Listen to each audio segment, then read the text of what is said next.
Sunday. Side by side at the microphone, from the green light to the speed trap, Chris Switzer and Ray Garino calls them as they sees them, and you better believe them. Here! Relevant news, biased opinions, and outright bullshit regarding every aspect of automotive culture. Gasp at mechanical trickery never before revealed over FCC-regulated airwaves. Thrill to the explosive tension as Chris and Ray cuss each other down the track and barrel roll across the finish line, laughing at certain disaster as they shake hands for the devil.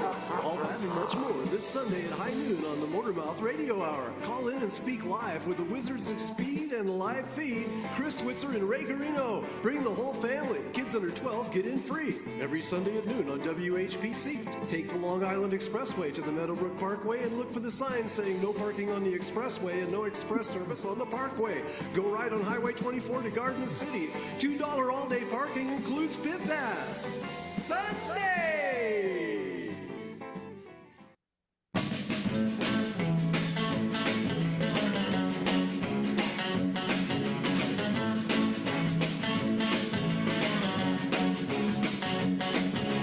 Cruising down the strip in my sharp little Ford. Yeah, it's a 41. I got a blowing, going, Chrysler sitting under the hood. It's a beefed up son of a gun. Sitting close to Yeah, if you're down in your 41, son of a gun, listening to the FM signal, you tuned in to Motormouth Radio, Long Island's only vetted and approved automotive talk show here on Long Island with your hosts, Ray Guarino and Chris Switzer. Isn't that a fact, Chris?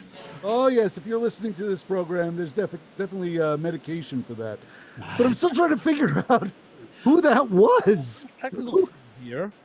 When flying, all of a sudden, I can hardly hear anything out of these headphones. Oh, that's so funny because as I'm talking to you, I hear this rush of, it sounds like some sort of snow sound, like a hiss or something. Yeah. So, it's gotten better. I don't know what you did. I don't know what you did. You moved over. I think you stepped over about 6 inches, and now I can hear it much better. I double checked the check the oil. That's okay. Check the oil. What did you put a scanner up on the board and see if you get any trouble codes? If this doesn't rectify itself, this is going to be a really tough show. Oh, really? That bad, huh? Can you hear me? Can you hear me? Yeah, I can barely hear you. That's for sure. Crank up the volume a little bit. Well, if I talk this way, I feel like Garrett Morris, and here's Chris with the hard of hearing. To our top story tonight. Yeah, if I do crank it up, I got this weird.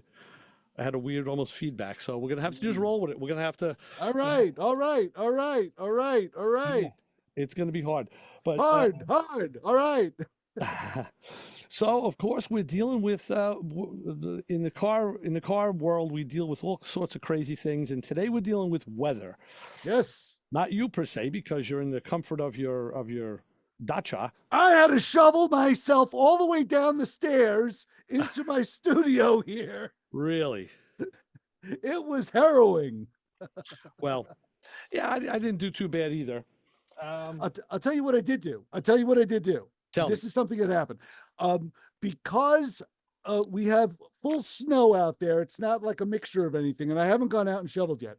But I have the Mazda, what is it, CX-9, the big thing. It's huge, and to get 6 inches of snow off this thing is a pain in the butt. So what I did was I had to put it in the garage. So in order to put it into the garage, the whole project of doing this, just this task of putting the car in the garage, was just insurmountable. So here's what I had to do. I had to actually back the Chrysler out, because that's a big, huge mastodon of a vehicle. So I had to back that out and then get the tracker out, obviously, because the tracker was in there. So I had to get that out as well. But now I had to figure out how to assign things in order to create the room to get the Mazda and the Chrysler in the garage at the same time, which is truly a project. And let me tell you, Ray, here's what I had to do with the Chrysler.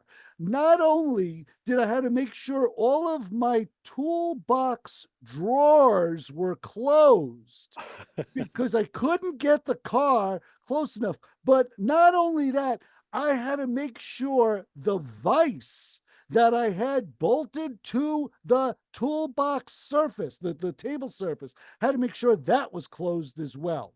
It's that. That's how close I got to the toolbox, the tool tray with the Chrysler. So I got that all the way over to one side. I actually had to take out a lawnmower. I had a lawnmower that had a chute on the side of it. It wasn't a mulching push lawnmower. It was through the grass.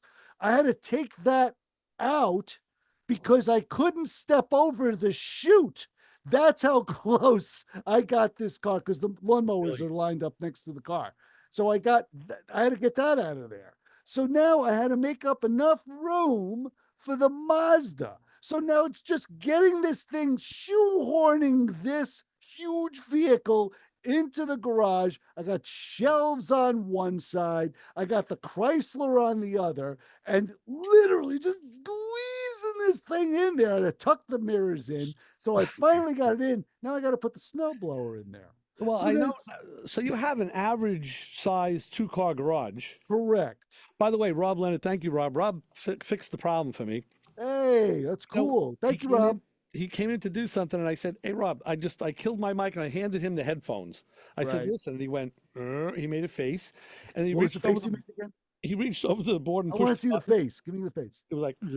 Oh, okay, good. And he reached over, pushed a button, and said, "Here, it's fixed." I'm like, "Whoa!" It's fixed. You made a sandwich, it's fixed. The sandwich is come back is fixed, right? So very good.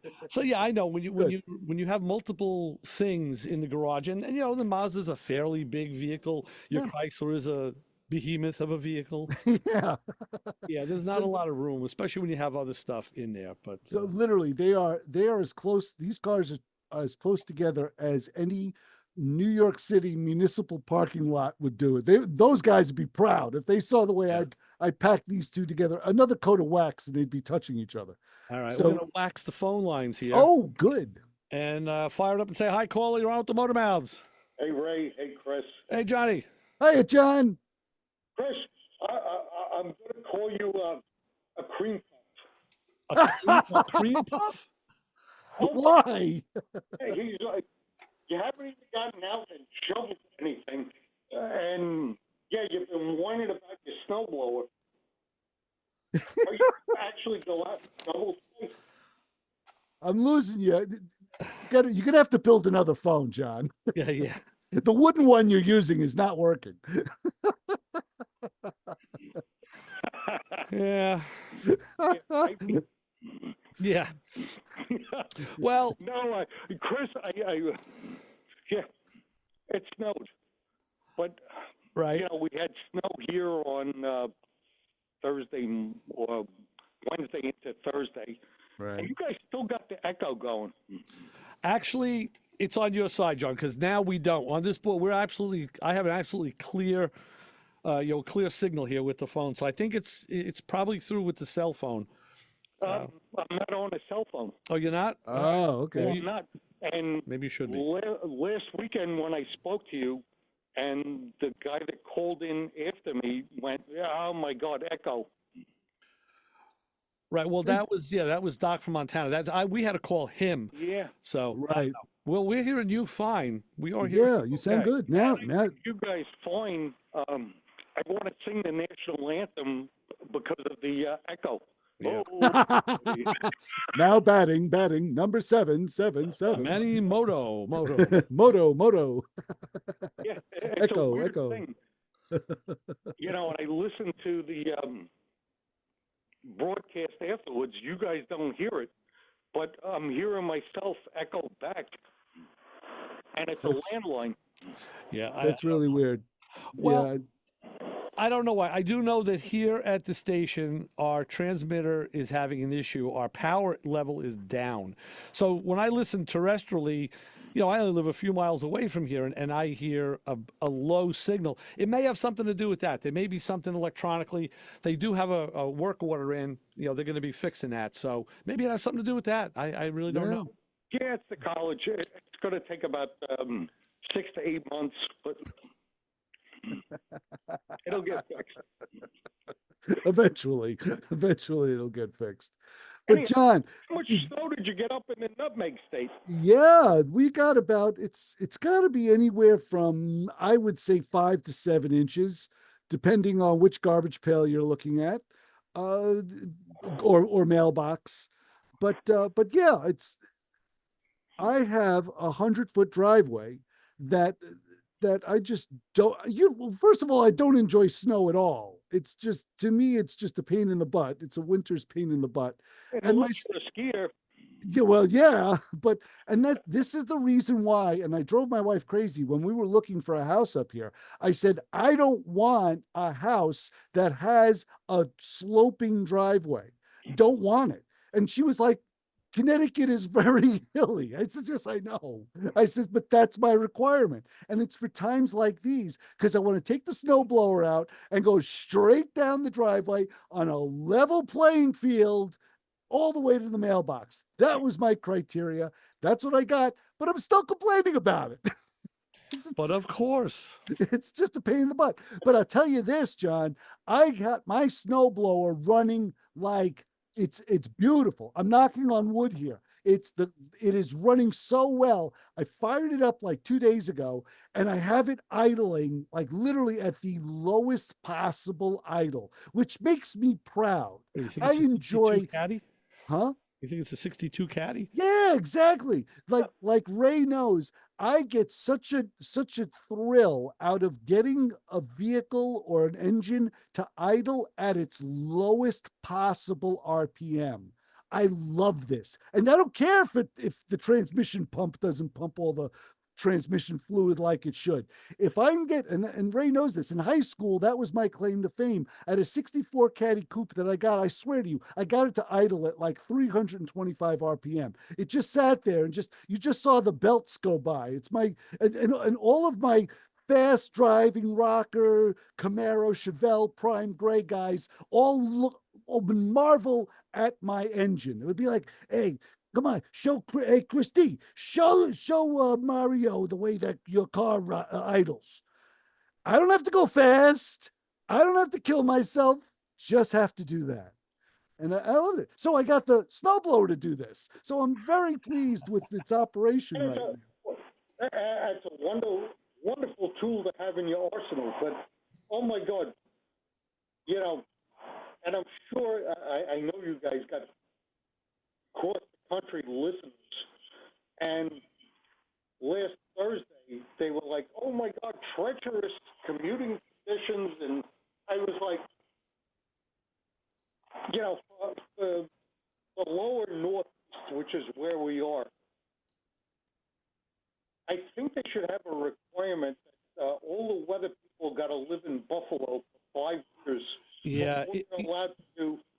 You're right, John, especially News 12. It's so sensationalistic. In fact, the top of the hour, you hear the sounder, and it comes to the big red thing that says, Storm Watch.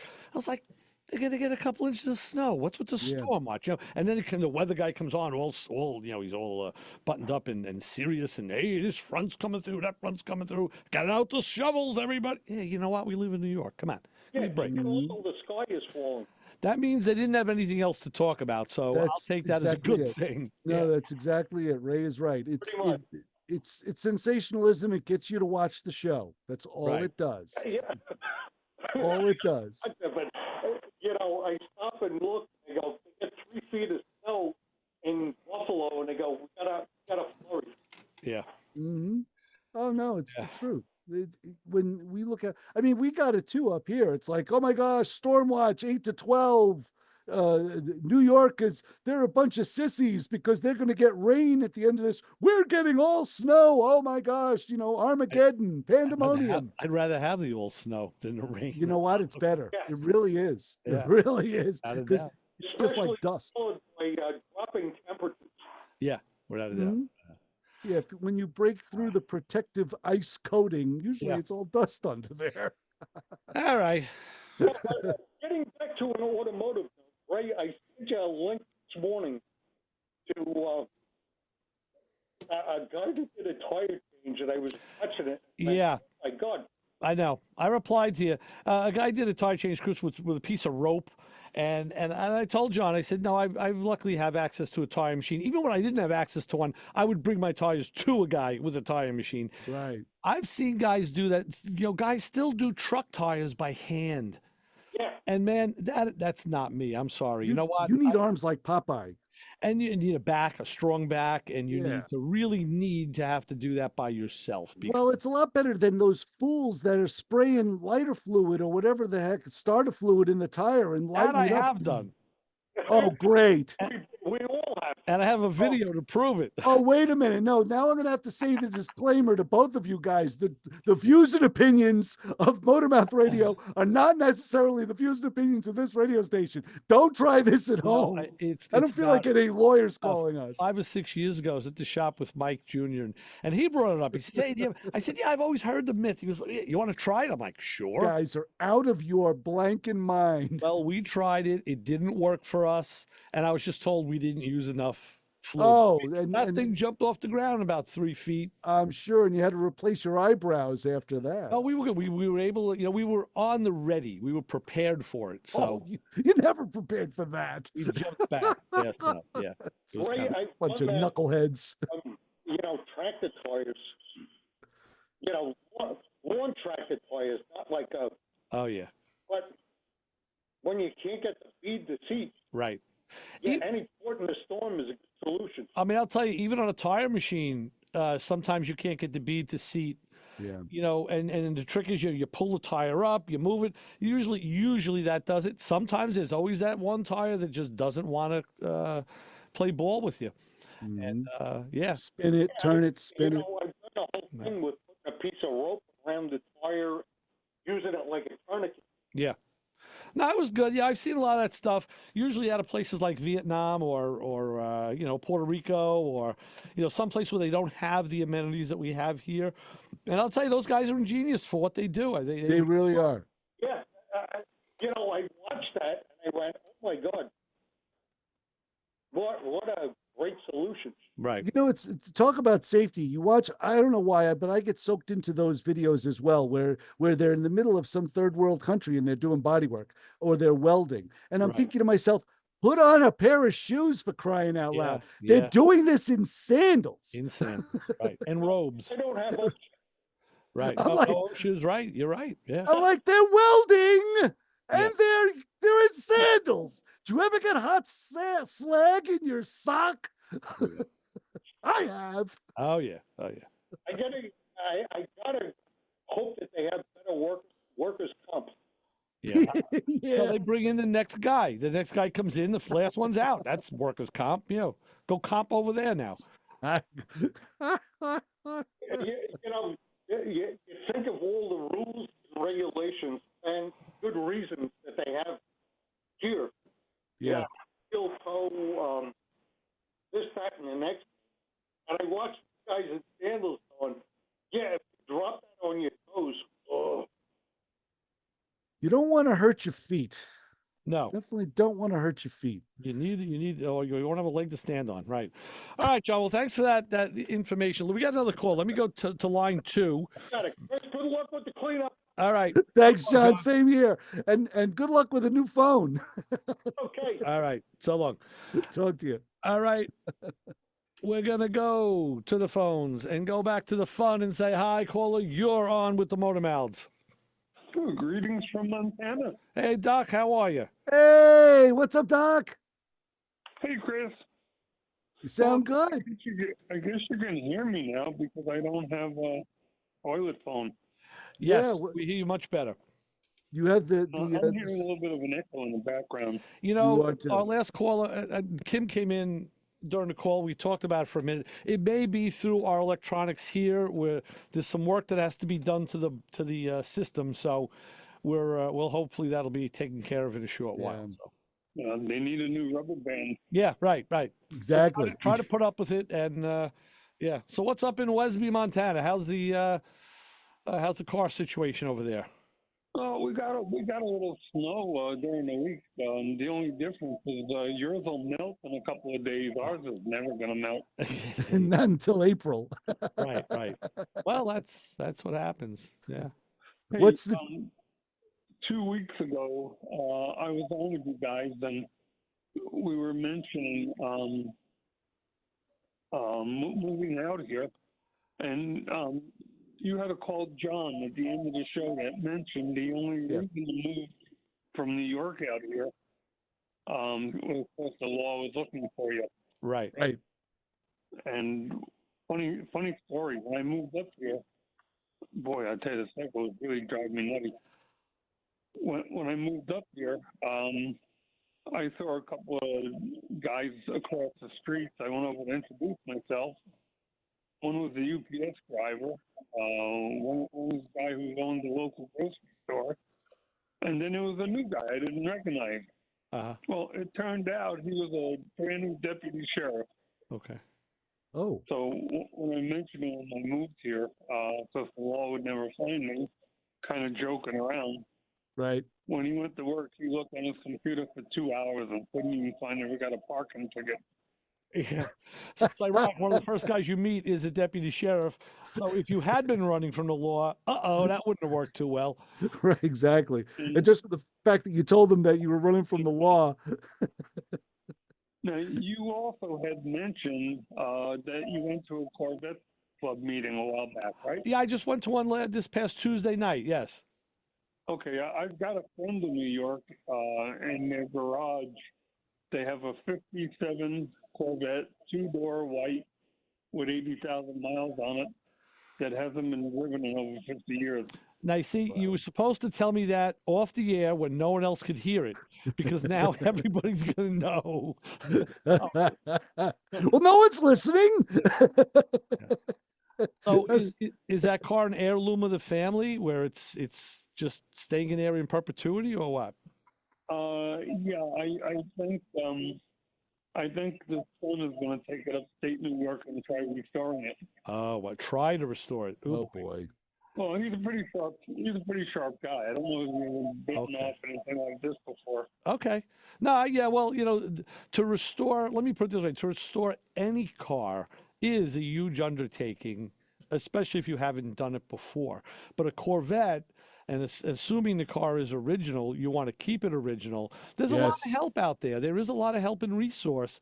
So yeah, listen, you can always tell him to call us if he needs info. We could turn to people and and resources that'll help him out. We have no problem with that. And the funny thing about Corvettes, Doc, is the fact that if it's all together, it's all screwed together, and it's been that way since 1957, and it just happens to not have been running for the last 15, 20 years, I would advise him not to restore it, to keep it as original as possible, because the value of it would be astronomical. I think if you restore something like that, you're actually going to lessen the value of the vehicle because of you're taking away its originality. When I said restore, I kind of meant clean it up and get it running. Right. That's better. Right. Because the car, if the car was running and entered into a local show, it would be in what's called a survivor class. Yes. Which came about a number of years ago, which is great. It's cars that are original but not restored. And, it's a much more exclusive club. Well, the value of the survivor is that the cars you can restore a car 100 times. It's only original once. So that survivor has things put together in a certain way, the way the factory did it, that a restored car might not. And it can be used as the blueprint. And that's why it's so valuable. Yeah, that's right. Yeah. Oh, very good. Well, yeah, tell them to reach out to us just to talk about the car if you'd like. We'd be happy to hear from. I'll do that. We'll be salivating. Sure. Anyway, so we're having some balmy weather up here today. It's down to -4. But it's warming up, because when I woke up this morning, it was -7. Well, I guess that's a good thing, right? That's a good thing. Doug, that's where you can't even inhale. You inhale and your lungs hurt in weather like that when you're outside. Right. How do you tolerate it? The only outside stuff I do is go out and get in somebody's car. Right. And you don't really feel it unless it's windy. Then it's bad. Okay, but the big question is, where's your mailbox? Right. At the post office. Oh, very good. They don't. we're rural. They don't deliver here. You got to go. I got to post all this stuff. You have to go get it. Okay. Well, that's good. It's always safe. Always safe. That's why you have to get in someone else's car. Go get your mail. Well, yeah. I've got a friend. I've got a friend that picks up my mail a couple times a week, and we have coffee and talk. And Right. wow. Email you get the bills anyway. You know. Yeah. Yeah, that's Right. for sure. Somebody else just said that to us. Like, well, Lewis Lee said that when he was on the other week. He said, and you asked him what's he going to do about his mail when he's traveling around in the bus. He said, it's all bills. I don't want them anyway. Yeah, that's right. Very true. Very true. You know. Yeah. Good point. Good point. Okay, no, that's great because I'm thinking it's like I'm thinking. Sponsor at an Italian restaurant. Yeah, that could be. Actually, that could be Uncle Bacala. Do they deliver to Montana? You'd have to call them and ask. I'll tell you, if they do, it's worth it because I go there. My wife and I, we do go there, and the food is very, very good. Mm-hmm. Oh man, that's one thing I miss is good Italian food. Oh yeah. Yeah, I'm sure you don't get much of that where by you. What is a good food to get in Westby, Montana? Boy, a lot of burgers and steaks. A bison burger, maybe? No. I think there've been one or two restaurants have had it on occasion, but it's not common. Yeah. All right, so it's heartland food. Yeah, exactly. Gotcha. Yep. Gotcha. Well, nothing wrong with that, but yeah. No, not at all. Having the same thing all the time is going to get you're going to get sick of it no matter what Right. it is, you know. Oh yeah. Although I've said this years ago, I think I could probably live on a steady diet. I could probably live on Italian food, but I could also live on a steady diet of Chinese food, I think, because there's so much different, and I like it. I like it all. Mm. You know, we in Williston, which is about 80 miles from here, there are a handful of Chinese restaurants, but they're all the buffet type stuff. Right. Oh yeah. And, Right. It's okay. It's not real good, but it's not real bad either. But you got Right. 80 miles for Chinese food. Oh. That's where the nearest Walmart is anyway. Chris, you're in Brooklyn, right? How far do you have to go for like the nearest Chinese or coffee? You had to walk up to the corner. In Brooklyn, I can hit 3 Chinese takeouts in a good walk. Yeah. Well, there are no Chinese takeout. A friend of mine mailed me one of the menus from a Chinese takeout. Oh yeah. And boy, that brought up a lot of memories. Sure. Yeah. It's good stuff.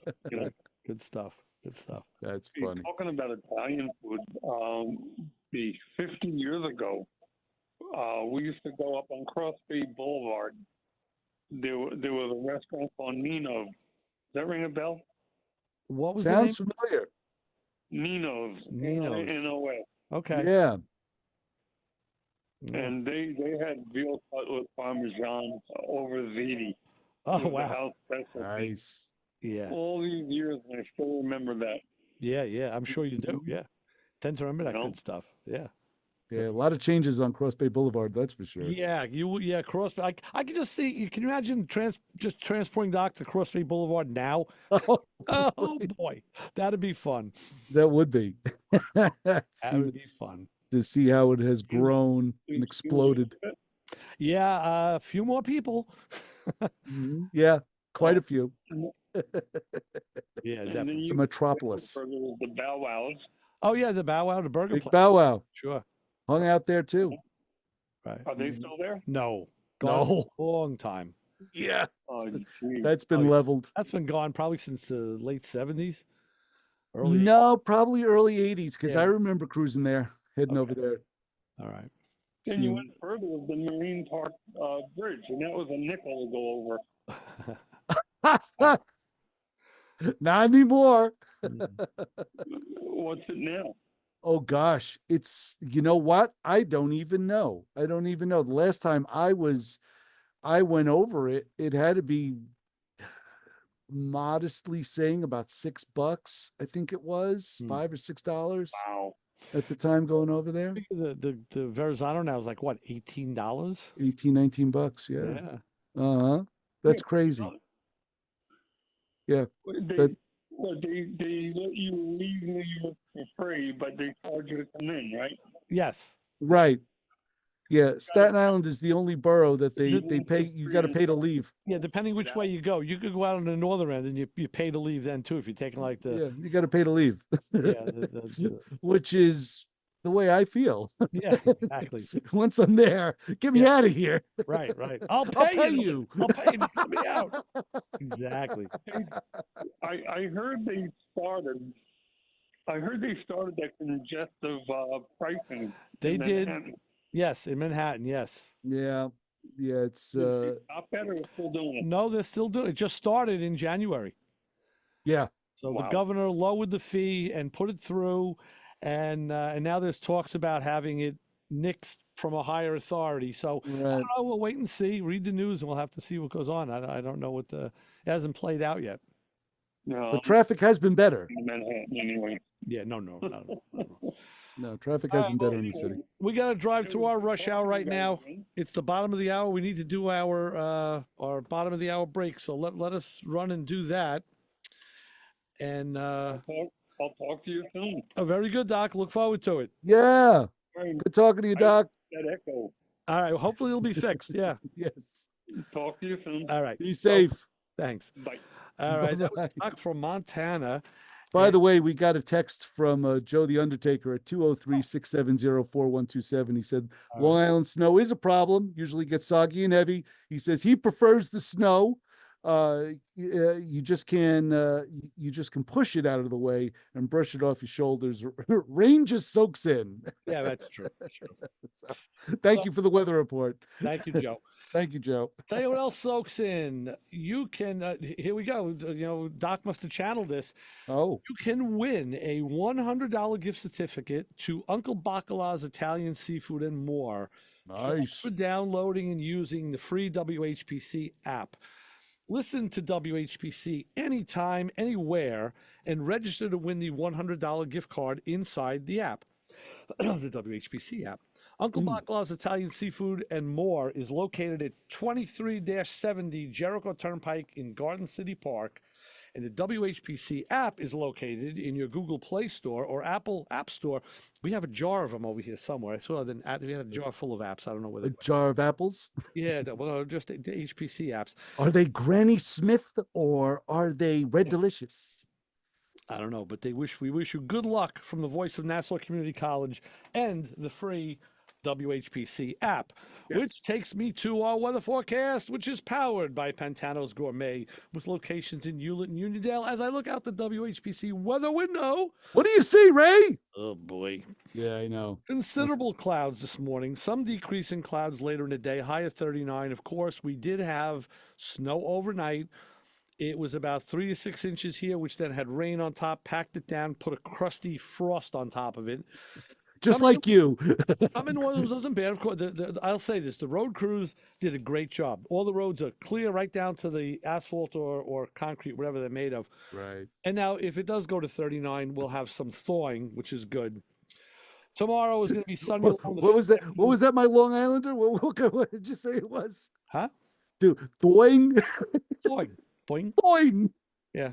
Tomorrow's going to be sunny along with a few afternoon clouds, high of 36. So we'll be, and I heard that there may be a little more snow in a day or two. So we'll play. It will that be by this ear. week.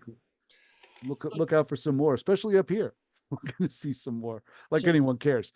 But Like do we I have to group of the hour? shovel all the way from here to the stairs in my basement. So But do we have it on a group of the hour? oh, of course we do on this fine upstanding Sunday. Yes, and that's why the roads are clear, because basically everybody has to get to their big game parties, so they want to make sure that the roads are clear for that. And speaking of big game parties, the Motormouth Radio Honor Group of the Hour, if you're looking at this big game Sunday as just another opportunity to work on your car, is this the day when your close friends look at you like you're some kind of weirdo, asking those dumb questions every year like, what's the matter? You don't like football? Yes, if you can admit that you don't know who's playing, where they're playing, and have no idea why they're playing, when you get dragged to the big game party, do you spend it in the kitchen talking about cars with the wives? So, if you are going to sit in front of the television today and watch reruns of any given hot rod show, you know, the ones with the insipid hard rock guitar riffs throughout the whole program, which is pretty much all of them, then you are this week's Motormouth Radio Honor Group of the Hour.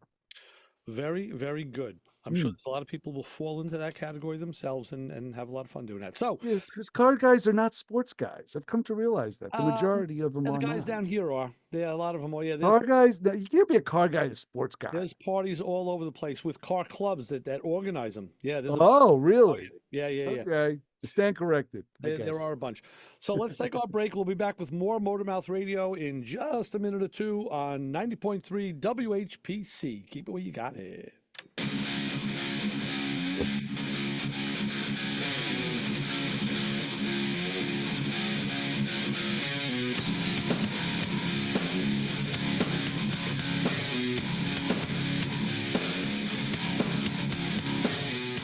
It's a call-studded program. We do have another caller on the line. Caller, identify yourself. Anthony, I called those guys with the cars one time.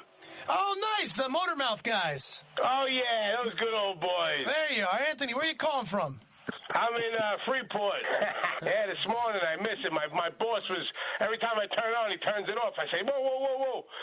Yo, you better, may I give him a karate chop? That's right. Give him a karate chop. Give him an F5. I love it. Later, dudes. It's a pleasure, bro. Take it easy. That was amazing. My favorite caller of all time. Maybe all time. I have heard him with the Motormouth guys. That's why I recognized them a little. This show on 90.3 WHPC is brought to you by CarStar Celebrity Chase Collision, with 2 locations in Limerick and Oceanside, who remind you that New York state law says you always have the right to choose which shop will fix your car. CarStar Celebrity Chase Collision offers a full range of services, 24-hour towing between Montauk and Manhattan, shuttle service, and they can help you with a rental car arrangement if needed. All repairs include the CarStar Lifetime Nationwide Warranty, ensuring that the experts at Celebrity Chase Collision are always on your side. Y sí, hablamos español. More information is available at 516-593-0920 or online at celebritychasecollision.com. Okay, Mark Warman here from Graveyard Cars, hanging out with my buddies at, what's the name of it again? Motormouth Radio. Hey, Mark Warman here from Graveyard Cars, hanging out with my friends at Motormouth Radio. Sunday morning, I don't know what this fat bald guy's laughing about. You'll forget stuff soon enough too, my friend. Be sure to listen. When are you guys on? 10 a.m.? Sundays at noon. Noon on Sundays. Excellent. This was no, that's you got the promo for the best one was the first one. That's why I was because you said what was the name of this again? That's the promo. What better presentation could you do than that? Hey, you, get over here. Every Sunday, 12 to 1, you are going to tune in to hear the Motormouths, my friends Ray Guarino and Chris Switzer. 90.3 FM, WHPC. You might learn something.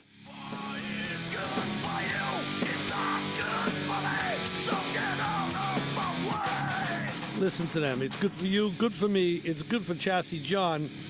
It's good for us. That's all I know. So we're just another one of those mediocre car shows with a hard rock guitar riff.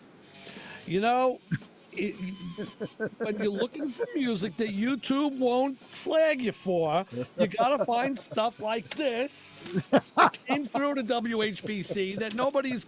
So yes, damn it, that's what it is. You know what? We'll go back to the phones, back to the fun. I'm gonna say hi, caller. You're on with the Motormouths. Hey, what's going on, guys? Hey, it's Tony. How are you? Hey, Tony. I'm good. How you guys doing? Excellent. We're having a hell of a day today. We're having a lot of fun.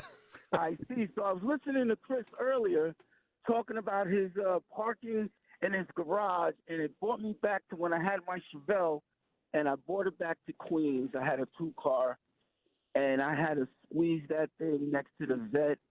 And like I said, if either one of them had another coat of wax, it was over. Exactly. You know what, Tony? We are a rare breed because we can get more stuff in a garage.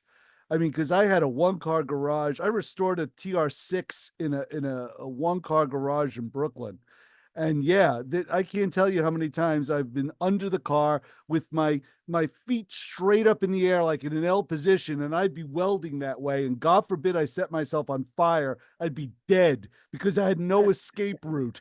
Right. Yeah. Then the last caller sparked my interest with that 57.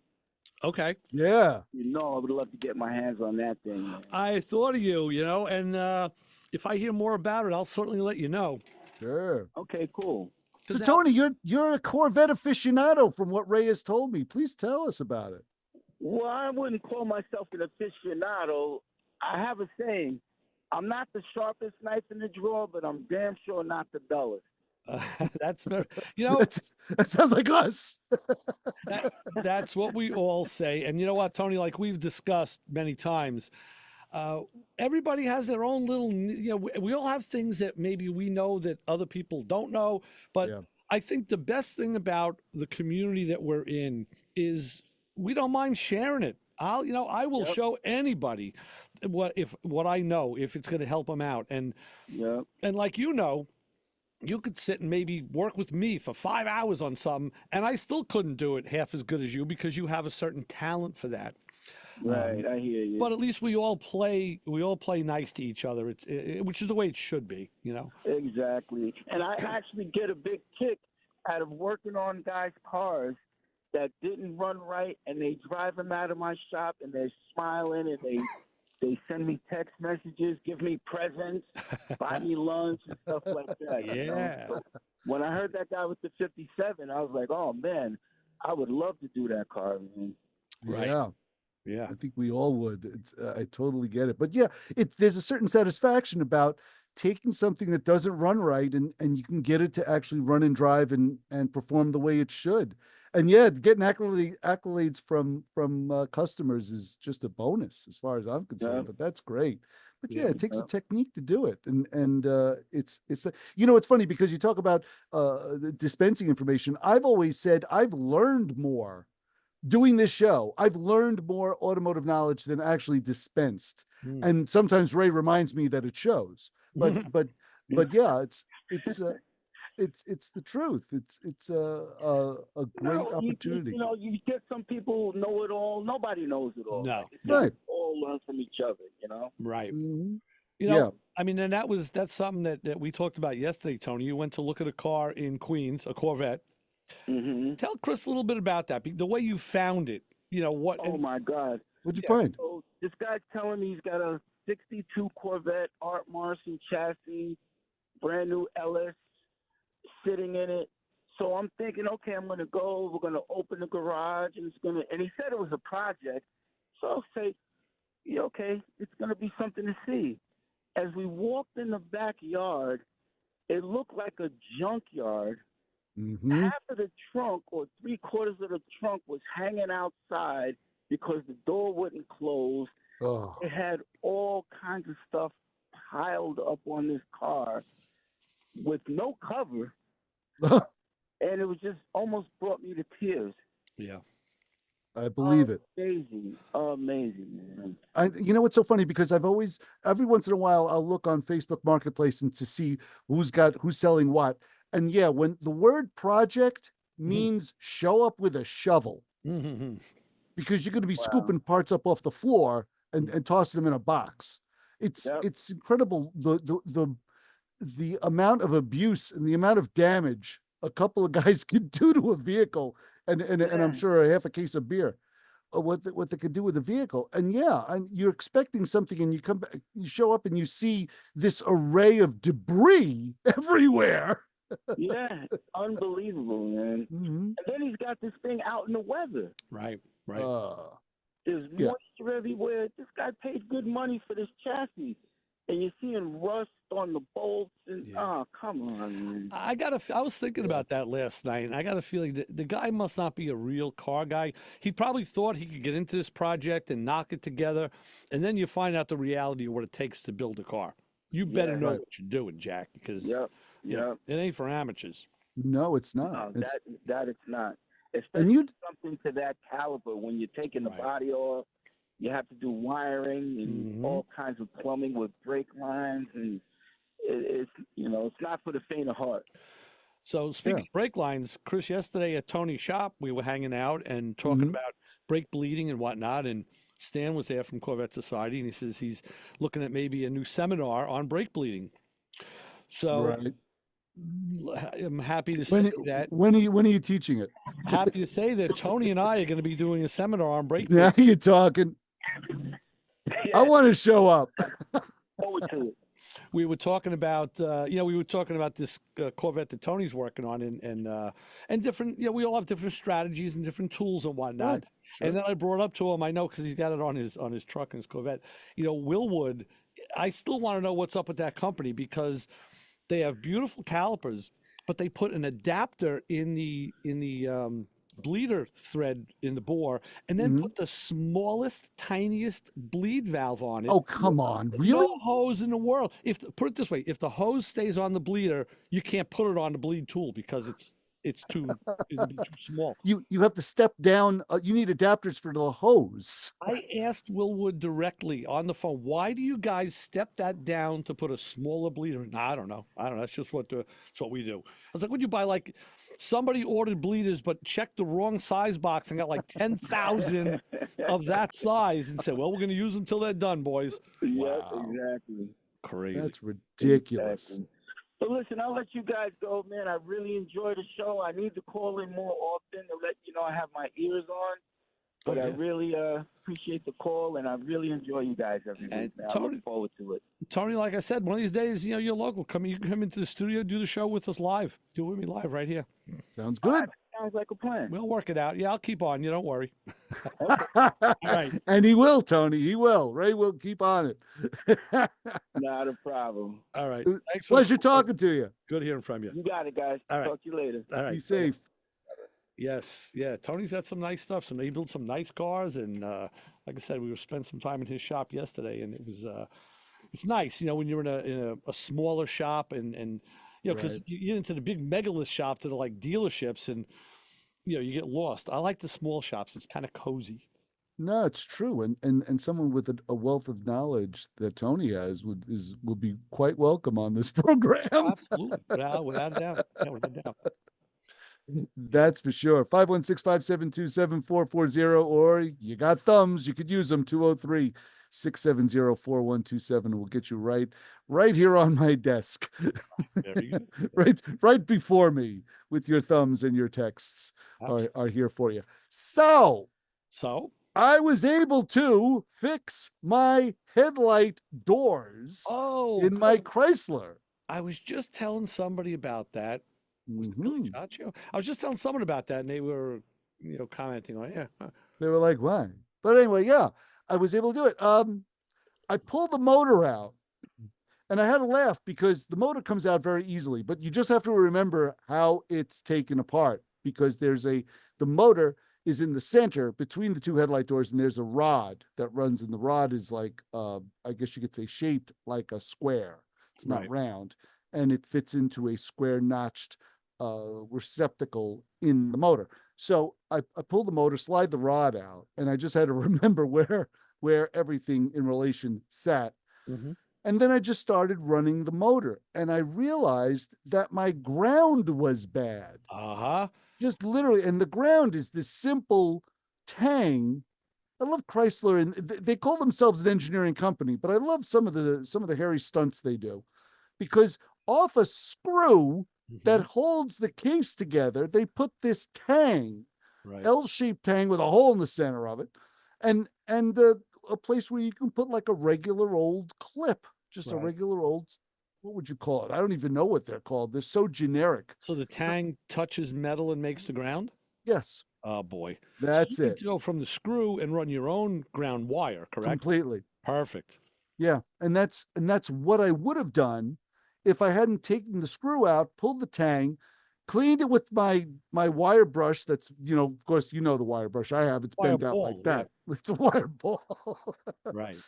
By the way, side note, I found 3 of them where the bristles were down to the nub. Yeah. Literally, it looked like Well, a toothbrush with no bristles on it. You do get your money's worth out of your wire. I found 3 of them. balls, I yes. was going to take a picture of it You and should. send it to you. Yes. And no, because then you would have plastered it. Of course So I would have, yes. Knucklehead uses.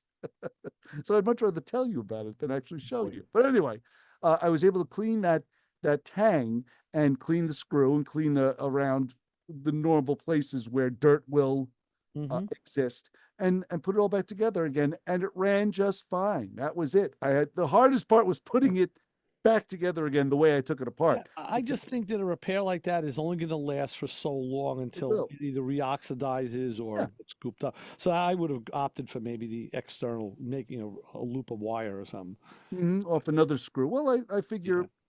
Well, Hopefully, I always know what it is. Yeah.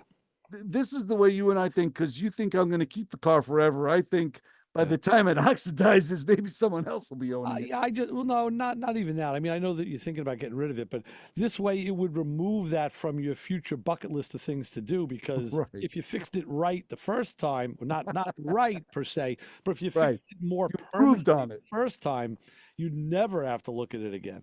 Agreed. But Because there's whatever, at nothing. least you know what it is. So There is nothing more joyful than doing the job again. Oh, I know, isn't that? Oh my gosh, there's nothing more joyful than that. Right. I want to kill people at that point. God, I got to take this foolish thing apart again. Speaking of power things, I did hook up my power trunk release again. Finally. After the car was worked on, they had to cut the wire because I had to take the deck lid off, and it works. And I was just talking to who last night now? Who was I talking to? Talking to a who? Jeez, because we were talking about trunk releases and what he's. And you have a bevy of individuals that you are dispensing knowledge to at any given moment of the week. Yeah. So you can't remember who you talking to. Oh, I know. I was talking to Brian. I was talking to Mac Man Brian. Of course. And what he's going to do in his Mustang project is he had bought Mustangs, like Pontiac back in the day, had an option for a cable actuated trunk release. Really? Many of the GM divisions had that. And Ford never seen that. So I've seen it in like the restoration books or in the manuals. I've never seen it in person. Yeah. And of course Chrysler in their Infinite Wisdom used vacuum, which is great. Well, Buick. My Buick had the trunk release when it was vacuum, but that was on the big cars, not on the small ones. On the Hearst Olds in '70, it had an electric release and a vacuum release. Why two? I don't know. But anyway, Brian he had bought many years ago the correct cable that goes. There's a lever. He said it looks like it's off a boat. It mounts between the seat, the driver's seat, and the sideboard. So you just pull it, and it pops the trunk. Okay. So he's thinking about installing that in the car. Yes. And maybe just change. He's going to change the lever because he doesn't like it. And I said, why don't you just go to an electric one? It's that's nice too. But so he may use his. You know what? The mechanical one, the electrical one could fail. There could be many reasons why it doesn't work. The manual one, unless that cable binds or snaps, which it probably won't, it'll always work. I always, the way I like to look at things, and you do too, or at least used to, is the fact that if it was an option for the car at the time, I will install it. If it's something that's an aftermarket, I'll think twice. But if it's the option that came with the car, I will install it. Like whatever AM FM radio came with the car, pull the AM out and put the AM FM, as long as it came with that car where it can bolt right in. Just like on the Chrysler, I don't like the fact that it didn't have 2 mirrors on the driver's side and passenger side. Sure. And I found a set off a 70, which were exactly the same. There's no difference between the 2 mirrors. And I bought them. Thankfully, I got them off the same car and mounted them on my 69. And it's like, I don't care if it's not. No, of course. If you're not going to look at my fender tag and say, "Hey, wait, there's no option on the fender tag for dual mirrors." Hey, sorry, they're on the car. I went one better. My car in '65, the side view mirror was optional in Pontiac on a Pontiac. On the outside mirror on the driver's side was optional. Yes, right. Side view. Yeah, so I said. Yeah. But what I did is I added from the rental company, I bought a right side mirror because now we're so used to using dual mirrors. Yeah. And I do use them for backing up. I do use the mirror. And in traffic, it's great to have a second mirror. I put one on my Fiat as well. Mm-hmm. The problem is I put it on the car and it had regular straight glass, mirrored glass. So you couldn't see, the normal right mirrors are they're obtuse. They have basically give you like a wide angle view. Mm-hmm. So I called my good friend Ricky, who's maybe listening to the show. He listens on occasion. Rick has done glass work and mirrors for many, many years. I said, hey, Rick, can you make me a mirror with, with the convex shape to it? Right. So you get a wider view of that side of the car. And I'll tell you the trick. He did it. It took him a couple tries. The problem was the mirror that he was cutting, it was too thick. You couldn't put it in and put the ring in. It was a thicker glass than what they do. So he got it though. I know what it was. No, I'm sorry. I'm confusing two separate jobs. That he did something else. Jobs.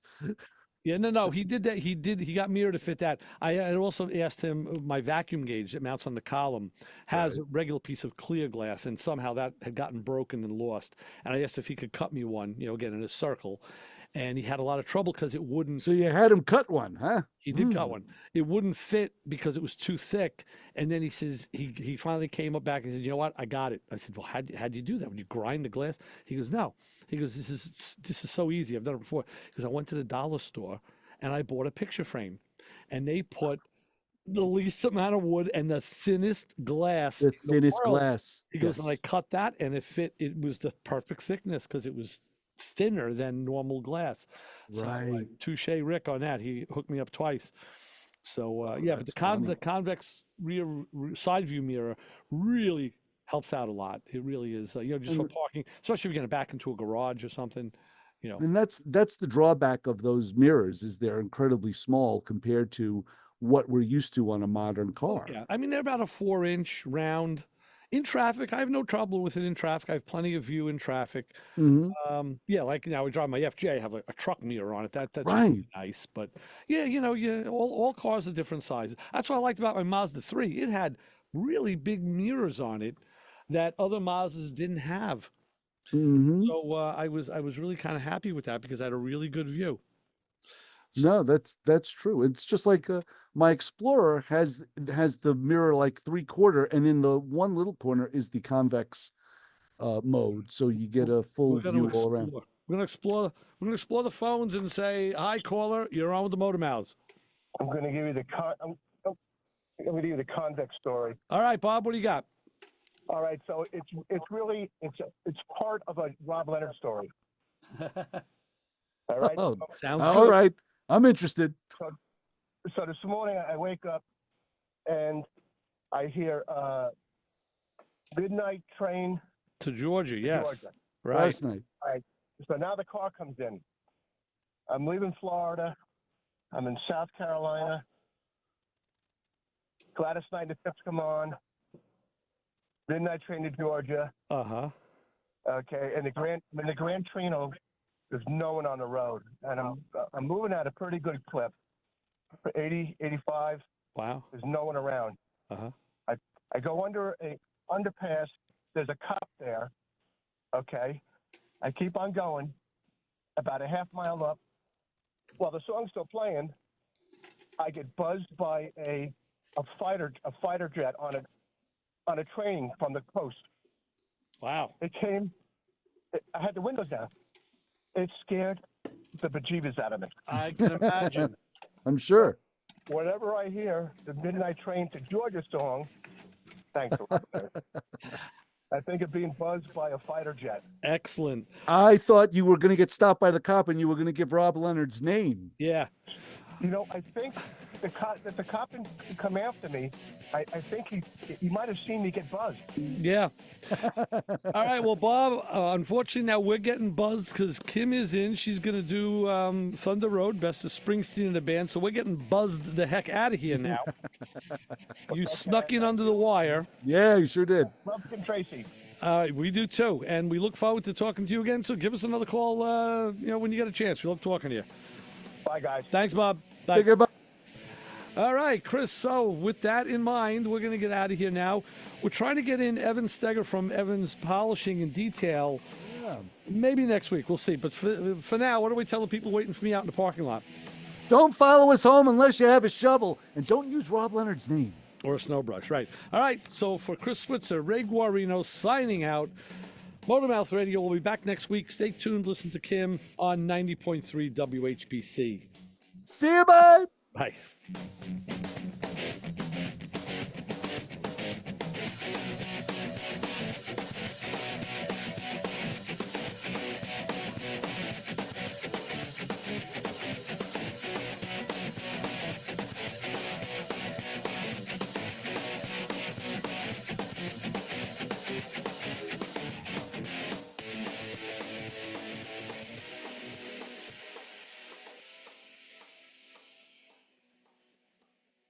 This show on 90.3 WHPC.